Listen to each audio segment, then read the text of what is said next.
in to the PFF NFL podcast on a Wednesday morning. It's our live YouTube show. Steve Palazzolo, along with Sam Monson. How Hey, you doing, Steve. buddy? Get your mustard yellow on? Mm-hmm. I'm matching with the shoes as well. They can't see that. Oh, wow, but, you really are. but I'm matching. Like Full Neil. Well, if you were like Right. Neil, you'd have a mustard. I'd have a yellow Fitbit, Yes. but I don't have that. Yeah, he's meticulous Very much so. in his matching. You're two-thirds of the way there. But, yeah, so it's our midweek show. We're going to hit the Stephenson Award, the best player in the NFL, who is in the running offensively and defensively, and then we'll hit the old mailbag, yeah? Yeah, hit the mailbag. All right, let's start with the Stephenson Award, the best players in the NFL. The sample size continues to grow every single week. And do you want to start offense or defense? Why don't you decide, Steve? Oh, let's start offensively. Surprise me.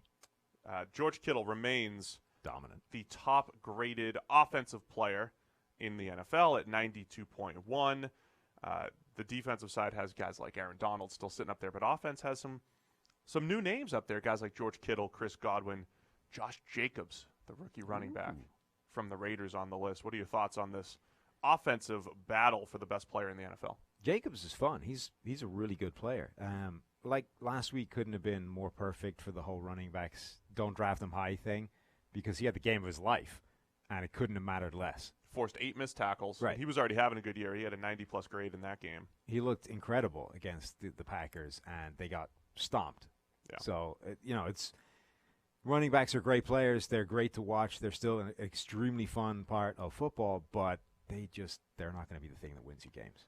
So the we running mentioned game can, as we've seen with, the Colts beating the Chiefs, et cetera, that can work, but a running back having the game of his life is not necessarily going to win you the game if other things suck. We mentioned, so when we talk about George Kittle, just to reiterate, he didn't have that many opportunities on Sunday because they were playing in that hurricane-like weather, but the best combination of receiving and run blocking in the NFL now that Gronk is gone. So Kittle has certainly taken that from him. Chris Godwin coming off of a bye, he remains at 91.4 overall, and Godwin, just been one of the most efficient receivers in the NFL. This is interesting year for tight ends. We've got a few either young guys or developing guys sort of stepping up. Hunter Henry is finally healthy and he's looking really good. Dallas Goedert is starting to make crazy plays in Philadelphia. You're killing my narrative that it's the year of the old slow tight end. Well, it is. All the old slow ones are on the downswing, but they're being replaced by these young guys starting to play really well. We need an influx of tight end youth. Right. Dallas Goedert is kind of surpassing Zach Ertz now in Philadelphia. Yep. Darren Waller out of nowhere is becoming a really useful move tight end, having been a big, goofy, slow wide receiver at Georgia Tech when they were running the triple option. This is kind of fascinating landscape of young tight ends now. Yeah, Hunter Henry I put on this list. He's only got about a little over 150 snaps. But if you talk about, he's kind of been Phillip Rivers' guy. Yeah. The ability to just make plays in the middle of the field, stretches the seam. He's very athletic. He's just a very smooth receiving tight end. Showed that at Arkansas coming out. So, again, it's curious that the Chargers offense can't be a little bit more efficient now that they've added him to a pretty decent group of receivers and pass catchers. But, yeah, Hunter Henry threw him on this list as well, despite the smaller sample size. And then we always touch on the quarterbacks a little bit. Russell Wilson still sitting atop at 90.1. Right. As we said on the Monday podcast, Wilson not coming off his best game or anything like that. You hearing that too? I am, yeah. Yeah, you should probably stop messing with things. It's kind of kicking out a little bit. Wilson not coming off his best game at all, but the body of work, over the full season rather, he's still the top graded quarterback because what he did last week was not bad enough to drag him off that top spot. It's getting tighter at the top though. Yeah.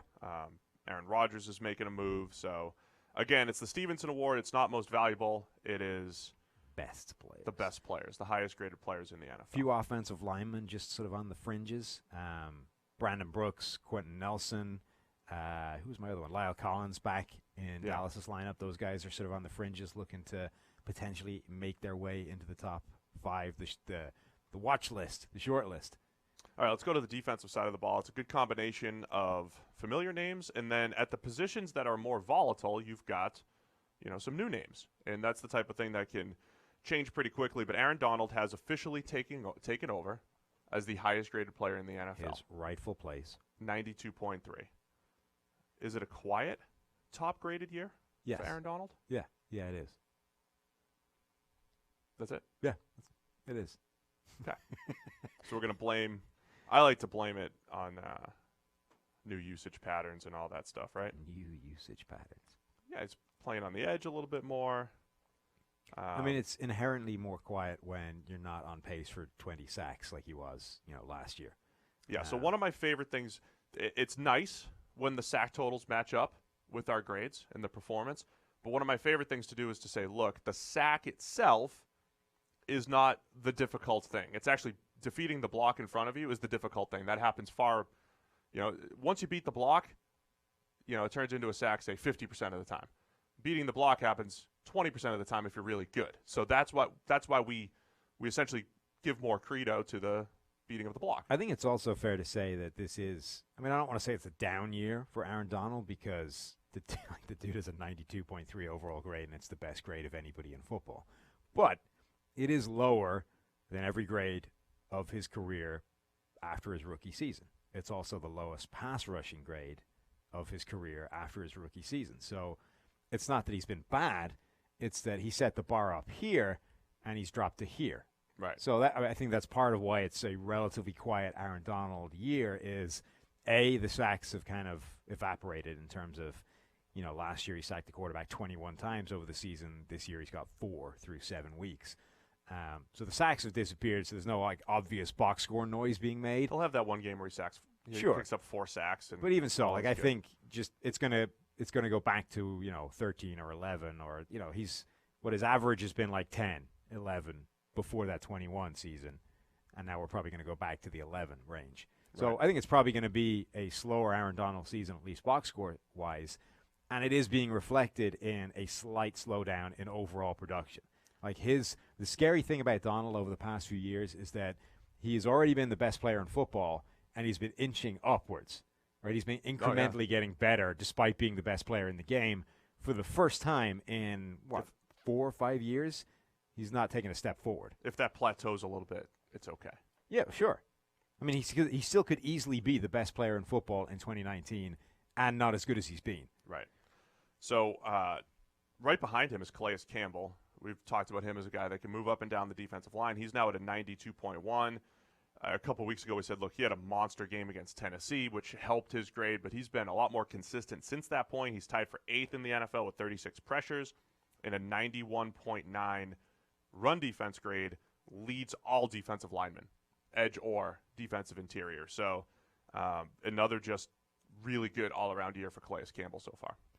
Yeah, he's been, we talked a little bit about him before, that his ability to play inside and outside is pretty insane, to do both at an extremely high level, particularly when, it's not like he has an outside player's build. You see some guys where it kind of makes sense that they can ply their trade both inside and out. They're kind of legitimate tweeners. Yeah. He's a genuine interior body type. The dude's like 300 pounds. He doesn't belong on the edge. Right. Yet somehow he's good enough to make it happen. We compared DeForest Buckner to him because you get that 6'7", 300 type of body. So just the ability to have any kind of success on the edge. He's got, is impressive. My favorite thing about Calais Campbell is that he has he has the Giants voice. You know what I mean? Like guys that are like 6'8" and 300 pounds should sound like Calais Campbell sounds. How do I sound for 6'8", 300? Not the same. Not the same. Oh. He sounds like, when insert generic giant voice in a movie, right? The absurdly low, comic sound. That's what he talks like. You don't sound that way. Thanks. That's all right. I like my voice. But you're not 300, so you're okay. That's true. I'm not. Maybe once you tip the scales at 300, it'll break. Scales going the other way. Oh yeah. Remember when I was creeping up toward 300? Yeah, I thought you should have hit there just to get there. I was so close. I know. Yeah. Right. I'm back to it was 275 this morning. I haven't weighed myself in a while. All of my injuries have meant that I haven't been able to do anything, so I'm just getting slowly fatter as I sit here. Yeah, I can tell. Anyway, let's go on to the other. So there's a linebacker, a corner, and a safety also in the top 5 for the top-graded defensive players. And, some different names. Eric Kendricks, linebacker from the Minnesota Vikings. Quentin Dunbar, the corner from Washington. And Justin Simmons, the safety from the Denver Broncos. Eric Kendricks is really fascinating because he's one of those players that I think has always had, reputation for being a certain caliber of linebacker, and I don't know that he's ever really justified it. He's always had the ability to be a top-end sort of coverage linebacker, but this is really the first season that he's playing at that insanely high level. I mean, even just look at his overall PFF grades as an indication, right? We come into the league relatively struggling to transition as a rookie, 58.7 PFF grade. Then we settle into this sort of steady cadence of mid to high 60s, 68.9, 66.9, 64.6. This year so far, 91.6. Yeah, it's clearly been different. Massive jump. He's already basically matching his previous season totals in terms of pressures. They've used him on the blitz a reasonable amount. He's already got a ton more tackles than you typically see. PFF's count, not the kind of box score numbers, but like his numbers across the board are better as well. The only concern would be, look at those pass breakups. So he's got 9 pass breakups. Right, That's which insane. Is 2 more than any other season in his career already. Yeah, that's the huge difference there. Is he's just straight up breaking up passes type right. coverage. And the only concern with that would be these are all pretty significant outlier numbers.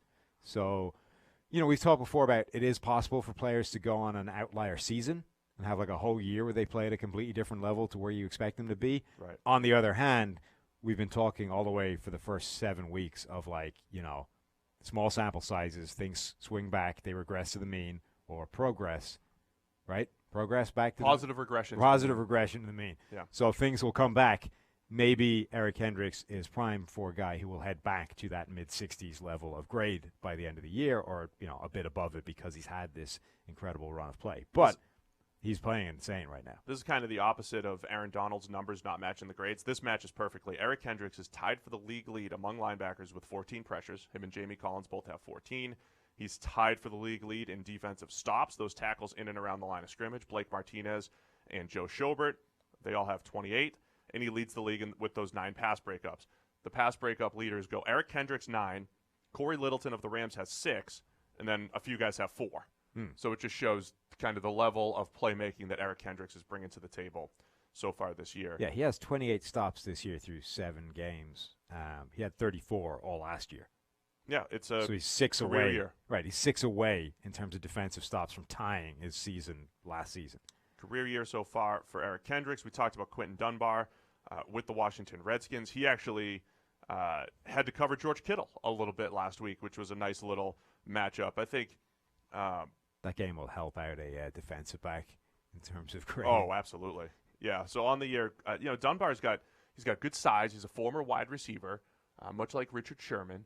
And I'm not saying grab a whole bunch of big-bodied wide receivers and turn them into corners, but I think it's a fascinating way to. I mean, if you can, it's easier to find receivers than good corners, right? So if you can get a guy, I mean, this is such a valuable commodity for this Redskins secondary. The fact that he's given up a passer rating of 34 into his coverage, has 3 picks, 2 pass breakups, and the highest graded coverage corner so far this year. Okay. For Dunbar, and then Justin Simmons. So all these positions are ones, any given game can knock you down a little bit more so than say a defensive lineman.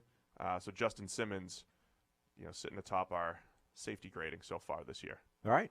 So that's our Stephenson roundup, watch list talk. We hit most of the big trades yesterday. I know, I forgot to set the timer. I guess I could just look at the clock. This is true.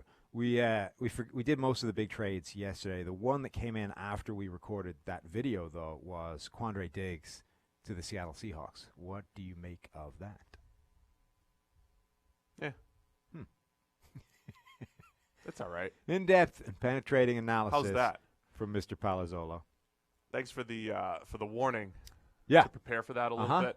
I think it depends on where Quandre's used. Tedrick Thompson at safety has the second worst grade in the NFL right now. He had that, gave up that deep bomb to Lamar where he just doesn't look like he couldn't find the ball.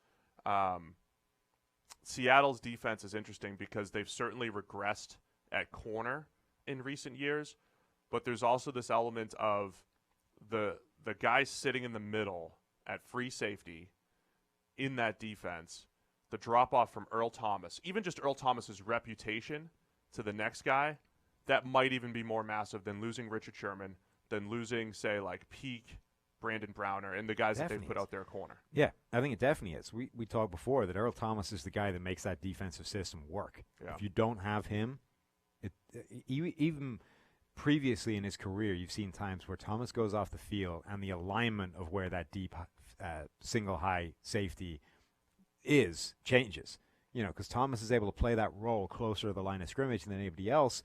So you would bring in his backup, and that dude would be lining up further away from the line of scrimmage. So automatically you're creating space that wasn't there when Thomas was the safety. I think it definitely changes stuff. Quandre Diggs is interesting because he's capable of good play in big games. He's not having the best year right now. He was a player that...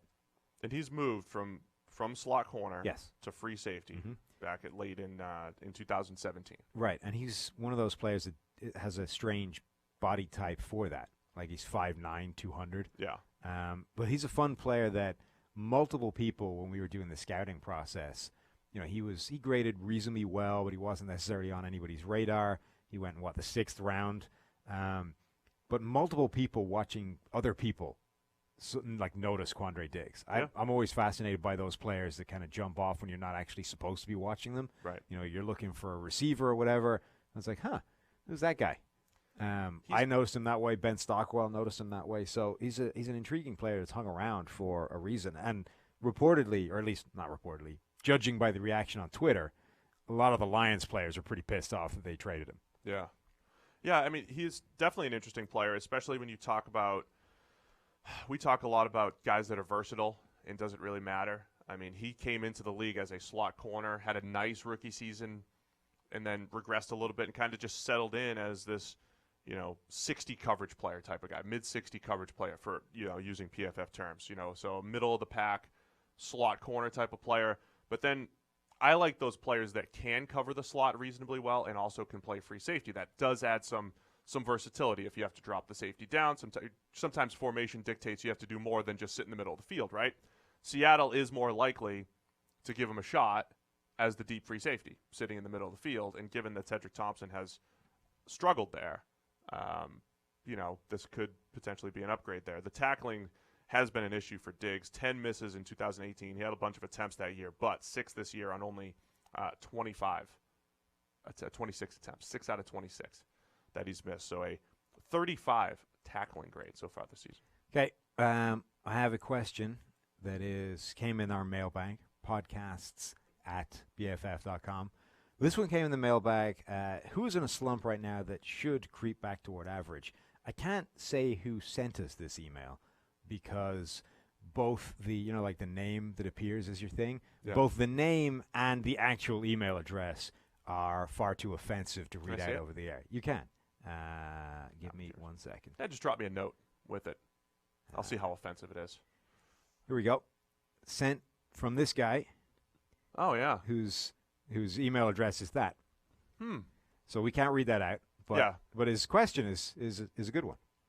And this is a judgment-free zone. We just certainly cannot read your name on the air. Yeah. No, it's a good question, and I like to defer back to pretty much the opposite of what I said about the Stephenson. You get these positions that are a little bit more volatile, and we've run into seasons where you're 7 weeks in, and like Richard Sherman doesn't have a great grade, and we're like, just wait, he'll be fine. And over the time, he ends up as a top 10 corner. So Jalen Ramsey's that guy right now, who actually has a mid-50s grade. And I know he's had a, interesting season, right? He had a baby, he had the flu, he had a back injury, he sat out practice, he got traded, and then as soon as he gets traded to the Rams, Miraculous cure. Maybe I need to get traded. Maybe he's still banged up. Oh yeah, we could trade you. Sam? Maybe everything would clear up then. No great. more sore wrists, no Kevin more Nash gif. Rib problems. Come out. Just instant healing. I'm in. I'll put you on the trading block right now. Cool. Neil, send him. Remember that time you got recruited for a job you had no business? That was great. Headhunted by the NFL to be their analytics lead. Yeah, they had no idea. No. You don't have a clue. All right, I can't even do math. Yeah. Do they know that? I don't know. We should have traded you then. Look, stock was never higher. When I was a kid, I was great at mental arithmetic, right? And then somewhere in the middle of school, they gave us calculators. And my brain was like, I don't need that anymore. Huh? There's a calculator, just plug it in. And at that point, now I can't do any mental arithmetic. That's my strong point. only percentages, right? You know, now it's not like a universal thing. You're just able to pull out weird ass. I do like if you give me like a random. So like if I said, 18 times 42, you'd be able to do that? No, I can't do that. But right. there's certain ones that but I there can people, like group them pretty well. Yeah, I know there's people that understand that better than I do. Yeah. Mine is more like memorizing percentages that were batting averages right. growing up. That's what I'm saying. Yeah. You're very much a one-trick arithmetic. But I also know how to like mentally like lowest common denominator to get to break it down into a smaller percentage. It doesn't matter. Jalen Ramsey has a 55.9 grade, so it's one of those deals like we've talked about with Marshawn Lattimore. Like he's extremely talented, but when you draw a difficult assignment, because we're just grading how well did you play, snap for snap in that game, it might not look great. It doesn't change how talented you are. So Jalen Ramsey again, he gets traded to the Rams, and they're like, hey, we're going to play a lot of press man coverage. And he plays a bunch of press man coverage. What are you laughing at? So when you just realized that there's an automatic YouTube closed caption thing, right, that translates what we're saying into words. What? It's not the most accurate thing in the world, having just watched it, because it's on a little delay, right? So I'm saying. I can listen to you talk and then look at what it translates it as, and you're not being quoted accurately, is all I can say. Now people are going to start screenshotting nonsense, and I'm going to get fired for offending somebody because of closed captioning. Possibly. I mean, I would imagine the algorithm restricts it to non-offensive stuff. Like, I don't think it's going to automatically translate you as, you suddenly turn racist because the thing gave you credit for words you didn't say. You never know. I don't think. I mean, I'm assuming the YouTube people would stay that side of the line, but who knows? Anyway, that's some fun for people. Let's see what we're actually saying. Can I finish my thoughts on Jalen Ramsey? Yeah, what did you have? So Jalen Ramsey is going to get better. He's going to creep back. So, well, that was worth waiting for. Well, you lost my train of thought after you told me to think about the closed captioning. Now I have to try to speak. I will speak very enunciate clearly. Yes. For our closed captioning. Enunciate well so that YouTube does not misquote you. I don't do that. I like to try to stumble through my words. Go with the flow. Yeah. Anyway, Jalen Ramsey. He goes to the Rams, and they're like, hey, go play press man against Julio Jones. And he had a bunch of good reps and all that stuff, but ultimately gets beat for 4 catches for 69 yards, which isn't great overall, but there was also a deep pass that was overthrown. There was a corner that could have been completed. So it's not like, look, you get beat sometimes against Julio Jones. So now we also had week 1 in Kansas City. He had a little bit of Tyreek Hill to cover, Sammy Watkins going up against Patrick Mahomes. So in his 4 games, he's had to deal with guys like Tyreek Hill, Sammy Watkins, played against Houston and DeAndre Hopkins, played against Atlanta and Julio Jones, played against Tennessee and Hall of Famer Corey Davis a little bit. Of course. So you add all that up, and his actual grades aren't that great. But it doesn't change the fact that Jalen Ramsey's still a pretty good corner, so I expect him to get better. And again, we've talked before about he consistently has one of the hardest jobs of any cornerback in the NFL, so automatically his grade is going to get a little bit suppressed by the fact that he's covering the hardest assignments. Most other cornerbacks do not have to deal with that. He does. I think we should wrap this up with a question that is perfect for you. Somebody in our YouTube chat box here is asking, they're asking me, but I think we should defer to the expert. Any comments on Anthony Watson about to join the international pathway after the Rugby World Cup? As, of course, Steve, Anthony Watson is an English winger. Yeah. Who potentially is now going to join the NFL after his presumably successful World Cup. They're already in the semis. Maybe they'll make the final, win it. Who knows? How do you think that'll go? Well, I mean, he's the best player on one of the better teams. And he's the key to their run right now. So he's going to strike while the iron's hot, while he's got a lot of momentum behind him. I'll tell you what, Ireland could use a guy like him. Could absolutely use a guy like him. They've got no speed like that. No. So I think the transition's tough. Taking handoffs in the NFL, he's going to play running back. So that's where they usually default these guys to. It's interesting. You do with a rugby player? Well, it depends on the position, obviously, as you know, Steve. Offensive tackle. Well, that's where Jordan Mailata ended up. Right. Well, a winger has to play running back. This is the thing, right? So you're talking about a winger. It's one of the smallest players on a rugby pitch. It's a speed guy. Typically, they default those guys immediately to essentially to running back, but really punt returner. Like, it's running back / return man. So Christian Wade was the last guy to do it. The Buffalo Bills had him in the preseason. First carry breaks off a 65-yard touchdown or whatever it is. The guy the 49ers had, whose name escapes me at the moment, Jared Hayne, was a sort of running back return man again. So that's where these guys typically get pegged. Watson would be an undersized running back. He would be pretty lightweight, a scat back style of guy. Play in the slot? So that's the thing, right? Is I think a more natural position for his body type and skill set would potentially be a slot receiver. But at that point, it's a case of, right, what's the happy medium between what his athletic traits and body type are versus how hard it is to learn that from nothing? Really tough. Right. Like, it's easy to learn running back.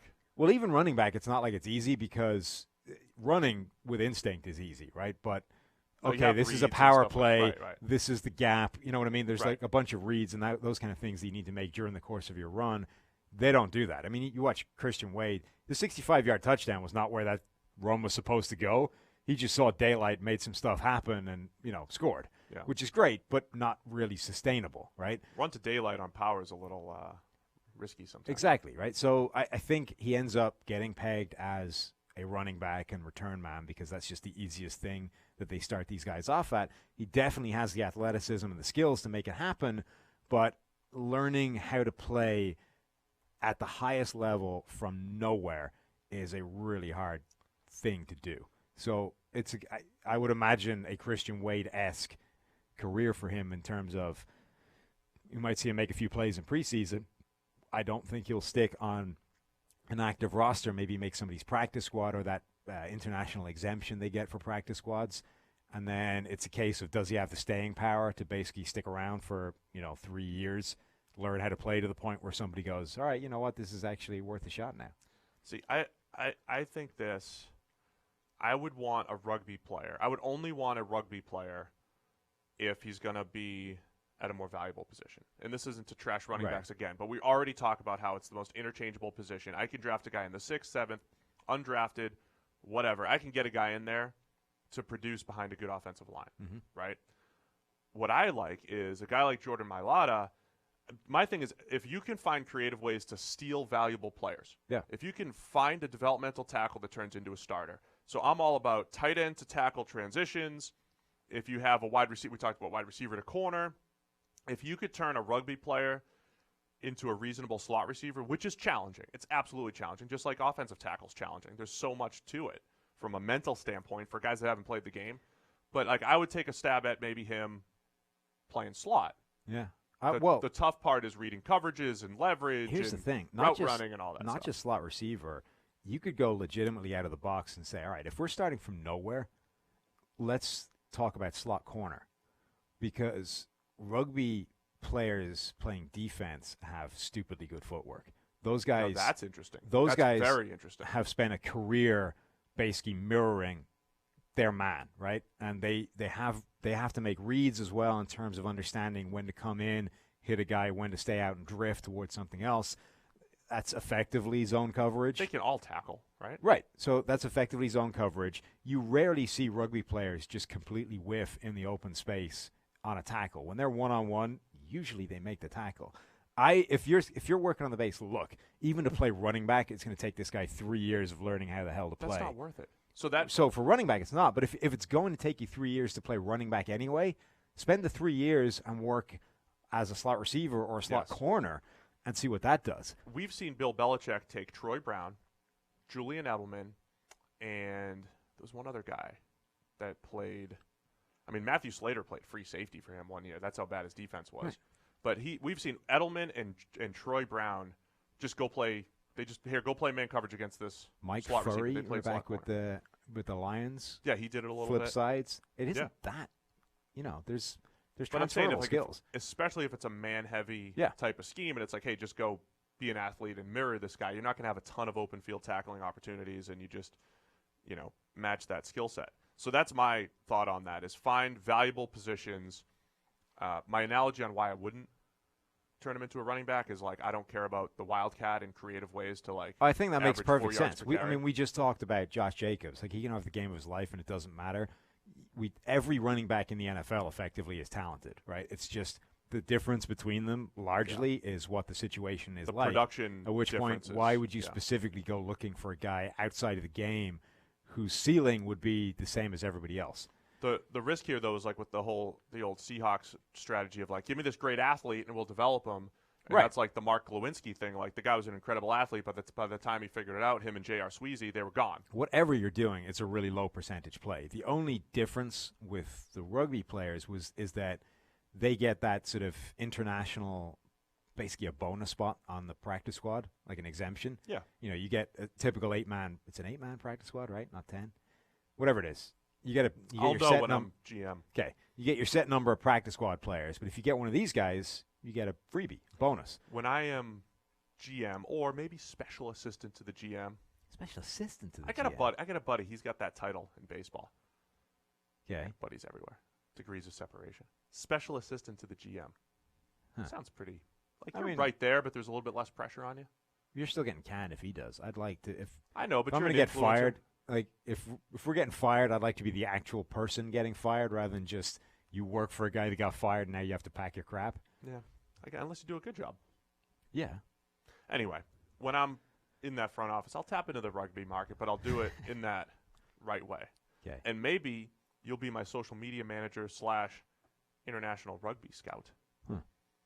Special assistant What's interesting is that to the general manager. most of the rugby players that have attempted this transition are the backs. It's centers, it's wings, it's guys that are going to end up getting made into running backs.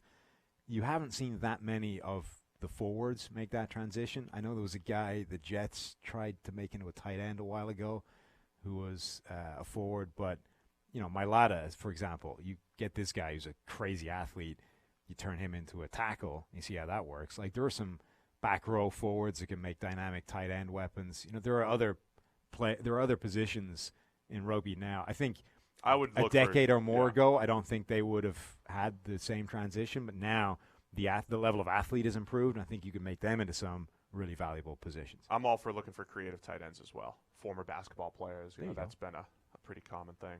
Nate Ebner, rugby player transition as a special teamer for the Patriots as well. Not a good one, but he's a good special teamer. No, I mean not a good rugby player. No, like he's not an Anthony Watson. That's what I'm saying. Certainly not Watson.